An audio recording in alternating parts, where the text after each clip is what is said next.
નમસ્કાર દર્શક મિત્રો, ન્યૂઝ પોઈન્ટ ચેનલમાં આપ સૌનું હાર્દિક સ્વાગત છે। મુખ્ય સમાચાર જોતા પહેલા એક નજર કરીએ આજની હેડલાઇન્સ પર।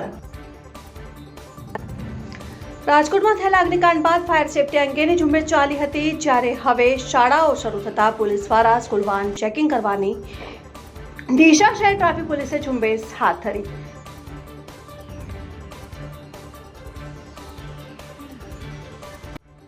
પાલનપુરના જિલ્લા મહિલા અને બાળ અધિકારીની કચેરીના દહેજ પ્રતિબંધક સંરક્ષક અધિકારી અને નારી સંરક્ષણ કેન્દ્રની કરાર આધારિત મહિલા મેનેજર લાંચ લેતા ઝડપાયા।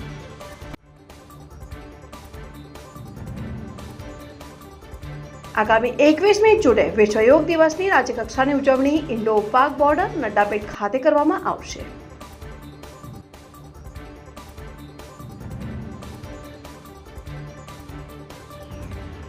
इंटरनेट द्वारा सोशल मीडिया पर बनासकांठाના सांसद ગિરીબેન ઠાકોરના વિરુદ્ધમાં અભદ્ર ટિપ્પણી કરનારી સમને ઝડપી પાડી।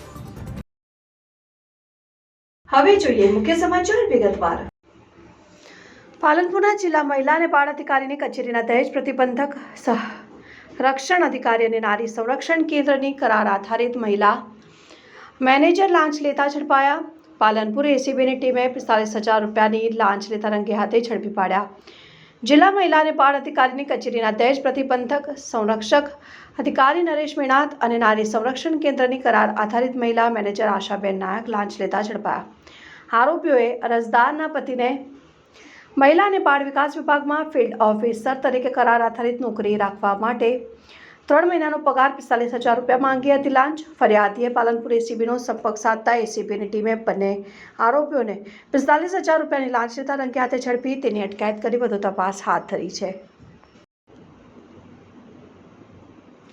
આજરોજ 8:30 કલાકે કોહિનૂર ક્રિએશન છીપાકુવા જૂના ઢોર બજાર તાળી લીમડા અમદાવાદ ખાતે ગોડાઉનમાં આગ લાગી તેવી માહિતી મળતા નજીકના 5 ફાયર સ્ટેશનના ફર્સ્ટ રિસ્પોન્સ વાહનો ઘટના સ્થળ પર પહોંચી આગ બુઝાવવાની કામગીરી હાથ ધરેલ। માલિક અસલમભાઈ પક્ષી જેઓ મુજબ કોઈ જાનહાનિ કે ઈજા થયેલ નથી। ઇન્ડસ્ટ્રીયલ શેડમાં કુલ 8 જેટલા ગોડાઉન એકબીજા સાથે કનેક્ટેડ હોય આગ પ્રસરી નહીં તેવીની વ્યવસ્થા ઊભી કરવામાં આવી હતી, તેમજ નજીકમાં આવેલા રેસિડેન્શિયલ બિલ્ડિંગ અને ઔદ્યોગિક એકમોમાંથી અને ટેનામેન્ટમાંથી ધુમાડાના કારણે કોઈ અગમ્ય બનાવ ન બને તેની ખાતરી કરી 100થી વધારે લોકોનું ઇવેક્યુએશન કરી દેવામાં આવ્યું। ઘટના સ્થળ ઉપર કુલ 21 વાહનો હાજર, ફાયર ફાઇટરના જવાનો કુલ 85, રોબોટ વાનની પણ મદદ લઈ ગોડાઉનની અંદર સુધી જવા માટેની વ્યવસ્થા કરવામાં આવી। સ્મોક વેન્ટિલેશન સાથે સર્ચ ઓપરેશન કરીને ફાયર ફાઇટિંગ અને કુલિંગ માટે કુલ 7 જગ્યાઓથી ફોર્સિબલ એન્ટ્રી કરીને આગ પર કાબુ મેળવાયો। સુરક્ષાના ધોરણે ધ્યાનમાં રાખી સરળતાથી કરી શકાય તે માટે જેસીબી અને હાઇડ્રા કરીને મદદ ગોડાઉનના વિવિધ ભાગોને ખોલવામાં આવ્યા। ગોડાઉન આશરે 15,000 સ્ક્વેર ફીટમાં ફેલાયેલું છે અને 3,000 ટન જેટલો જથ્થો અંદર જઈ શકે તેમ સ્થળ પરથી માલુમ પડે છે। CFO 1, DFO 2, STO 4, એસએફઓ 3, fire staff 75 હાલ સુરક્ષાના ધોરણને ધ્યાને રાખીને 8 જેટલા વાહનોને સ્ટેન્ડ બાય રાખીને કુલિંગ અને વેન્ટિલેશનની કામગીરી ચાલુ છે।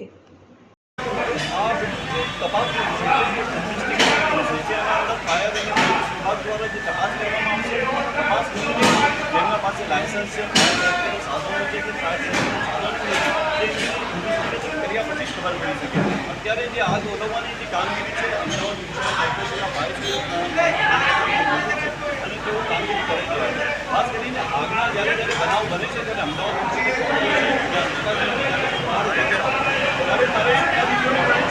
ત્યારે આગ લાગે છે ત્યારે આપણે બોલવાના ઇન્વેસ્ટિગેશન થવું જોઈએ અને જે પ્રમાણે જે અત્યારે થઈ રહ્યું છે તેનાથી અમદાવાદ મ્યુનિસિપલ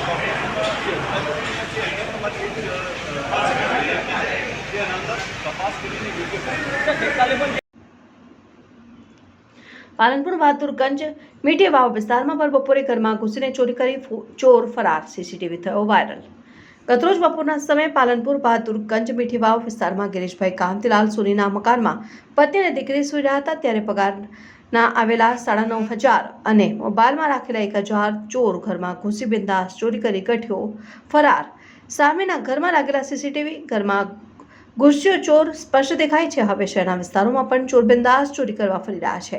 પાલનપુર શહેર પોલીસ સતર્ક બને શહેરના અંદર વિસ્તારમાં પેટ્રોલિંગ ચાલુ કરાવે તેવી માંગ ઉઠવા પામી છે।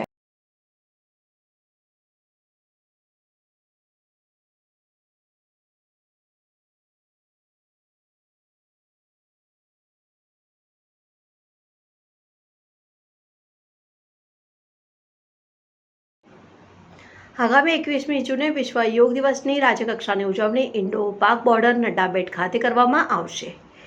જિલ્લા કલેક્ટર શ્રી વરુણકુમાર બરનવાલે ઇન્ડો પાક બોર્ડર નડાબેટ ખાતે બેઠક યોજી સ્થળ નિરીક્ષણ કર્યું.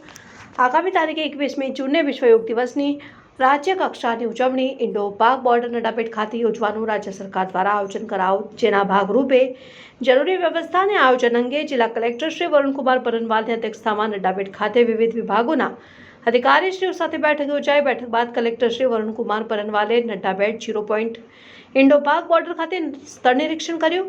કલેક્ટર શ્રી વરુણકુમાર બરનવાલે સ્થળ નિરીક્ષણ કરતા તમામ વિભાગના અધિકારીશ્રીઓને વિવિધ સુવિધાઓ ઉપલબ્ધ કરાવવા જરૂરી સૂચન અને માર્ગદર્શન આપ્યું. પાણી, પાર્કિંગ, ટોયલેટ, પરિવહન, આરોગ્ય, વીજળી સહિતની સુવિધાઓ ઊભી કરવા વિવિધ વિભાગોની જવાબદારીઓ સુનિશ્ચિત કરવામાં આવી.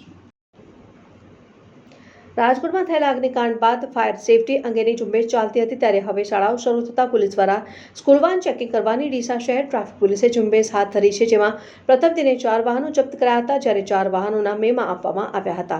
રાજકોટમાં ગેમ ઝોનમાં અગ્નિકાંડ થયા બાદ સફાળી જાગી ઉઠેલી સરકારે રાજ્યભરમાં શાળા, કોલેજો, ટ્યુશન ક્લાસીસ, મોલ, હોસ્પિટલ, કચેરીઓ, જાહેર સ્થળોમાં ફાયર સેફટીની સુવિધા છે કે નહીં તે અંગેની તપાસ હાથ ધરીને અનેક એકમોને સીલ કર્યા, જ્યારે અનેકને નોટિસો પાઠવવામાં આવી હતી.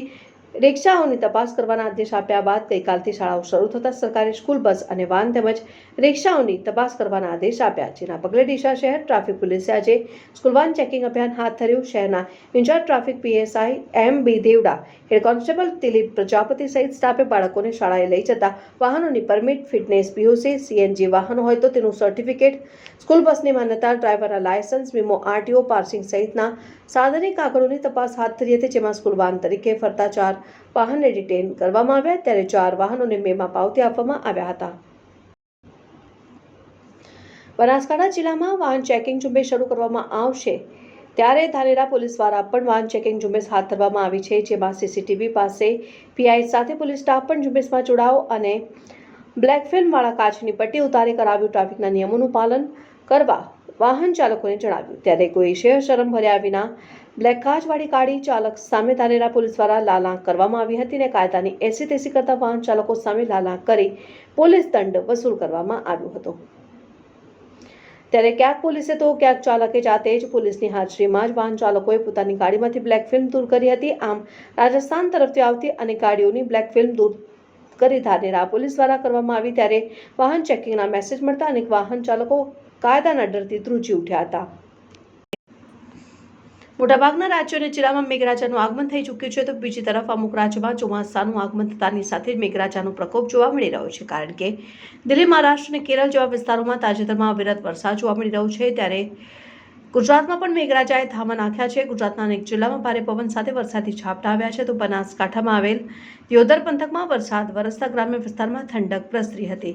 લોકોએ કાળઝાળ ગરમીને કારણે ઉકળાટથી વરસાદ આવતા રાહતની લાગણી નજરે ચડી હતી.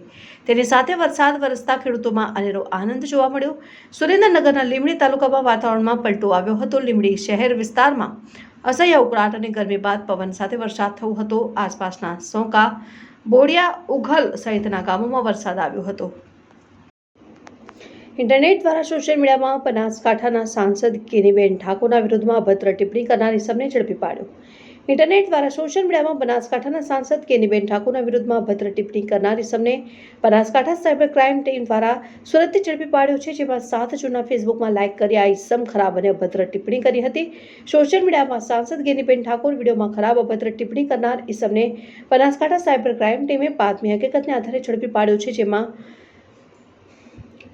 6 તારીખના રોજ 2024ના ઇન્ટરનેટ દ્વારા સોશિયલ મીડિયામાં કનુભાઈ ગોહિલ નામના અજાણ્યા ફેસબુક એકાઉન્ટ ધારક દ્વારા બનાસકાંઠા જિલ્લાના સાંસદ કેનીબેન ઠાકોરને એક લાઈવ વિડીયોમાં ખરાબ અભદ્ર ટિપ્પણી કરી હતી, જે સંદર્ભે ક્રાઇમ બ્રાન્ચ પોલીસ સ્ટેશન ખાતે અજાણ્યા ફેસબુક ધારક વિરુદ્ધ ગુનો નોંધાયો છે અને પોલીસ દ્વારા ટેકનિકલ સર્વેલન્સ અને હ્યુમન સોર્સને આધારે ફેસબુક એકાઉન્ટ ધારકની માહિતી એકત્ર કરી ગુનો નોંધાયેલને શોધી કાઢવા ફેસબુકમાં અભદ્ર ટિપ્પણી કરનાર ગુનાના આરોપી કનુભાઈ રામભાઈ ગોહિલને સુરત ખાતેથી સાયબર ક્રાઇમના ટીમે ઝડપી પાડી કાયદેસરની કાર્યવાહી હાથ ધરી છે.